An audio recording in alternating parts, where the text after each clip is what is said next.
Emo Social Club. We're here once again with Dan from the Wonder Years. I'm here, baby. This is amazing. If I'm having a stressful day, but I'm happy to now be doing press. Exactly. It's like, it's a stressful day when doing interviews is the calm part.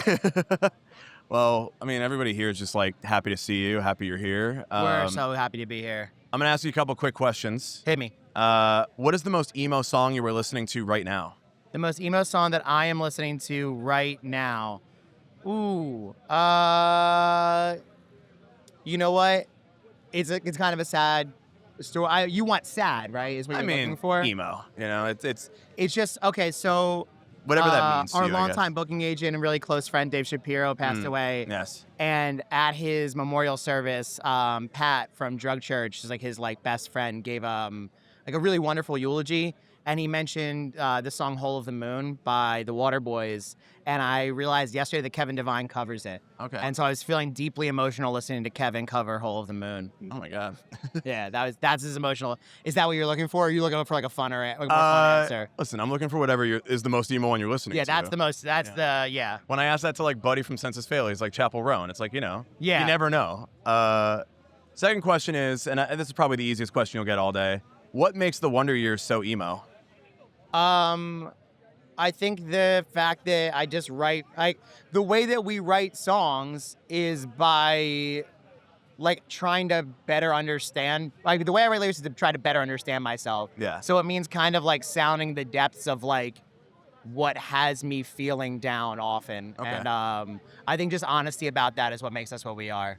I think a lot of it is the honesty, the authenticity of the music and the lyrics and the person making it and being so personal. Yeah. Yeah. Thank you. I mean, I will say that we ran into it when we were young, and we were talking about how, when we had talked to you before, Lizzie and I had not listened to The Greatest Generation in full. Oh. We saw the tour, and I saw you when we were young, and I was like, I got to tell you that this record is amazing. Thank you and so I'm much. so sorry it took me so long to listen to it, and now I get to say to you, I love this record. Thank you. It has meant so much to me in the year that I've known the song so well. I think that it is for sure a top 3 Wonder Years record and probably number 2. Yeah. If I'm ranking them, I think Hum is the best one. Okay. And I think that Greatest Generation has always edged out No Closer to Heaven to me. Mm-hmm.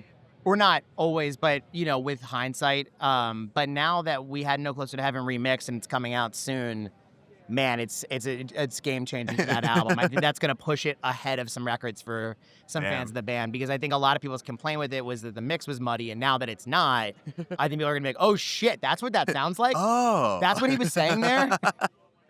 It's also been interesting because I've shared that since it became this record for me in the last year. I was like, hey, I know you don't really listen to this genre, you don't really listen to this stuff.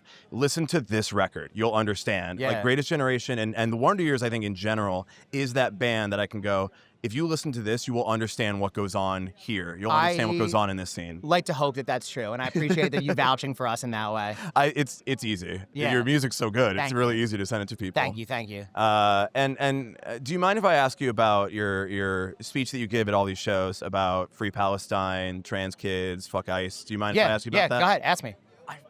Thank you for saying it as one of the only bands that is actually outspoken for it and is so you're a band that's been around for 20 years. You've been doing this for so long, and to be so outspoken about it. Yeah. I think in a time when a lot of people are very afraid to say that stuff on stage. Yes. Do you feel like the community has come around you? Do you feel like you have I do, but I also, and maybe this is an unpopular answer, I empathize with their fear. The bands that are that feel apprehensive to say something, I understand that, right? Because when I say something, I get death threats sent to me, right? We get people saying we're gonna ruin your career. Some people saying I'm going to kill you, right? So when you say shit like that, I understand why people would be afraid to do that. I'm afraid to do it. Yeah. I have to psych myself up for it every fucking show. Really? Because I'm like, man, what if somebody fucking kills me? I have kids. You know what I mean? It's not nothing. And I know that sounds hyperbolic, but maybe it isn't. I certainly get the threats. Yeah. They certainly come my way. And so it's not a thing that I like saying. It's not fun. I just think it's important. I think it's worth doing. Yeah. But I empathize with people's fear over it. Yeah. I feel. I should say this. It is not without consequence. Gotcha. Yeah.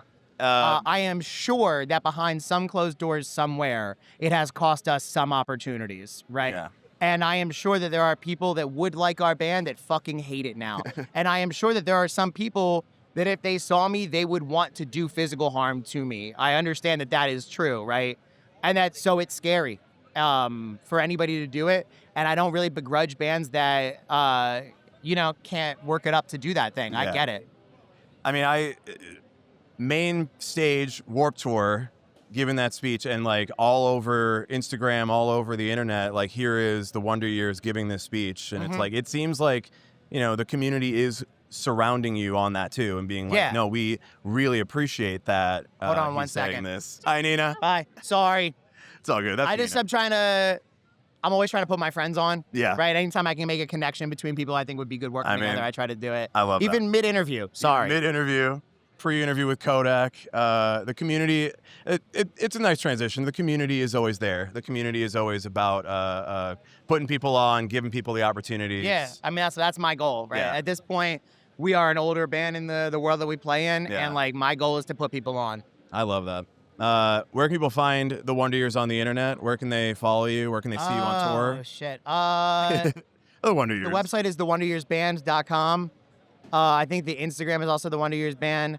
I'm pretty sure we have a TikTok. I don't know anything about that. I found out recently we still have a Facebook. Oh my God. Who knew? Not me. Dude, I'm going to start tagging you on it. Talk to Joe about that. I think, and then we're on tour this fall. Yellowcard Today to Remember, doing a remix with them, so we'll be around. I don't know if that's coming to Chicago, but... It's mostly B's. Yeah. B's and C's, but apparently it's, we did one show. We tagged in for one date on the early leg. Stagehands couldn't be there. They popped us in, and it was great, so. Amazing. Well, Dan, always a pleasure to see you. We'll see you play a little bit later. All right. Appreciate Cheers. you. Great work. Thank you. Hell yeah.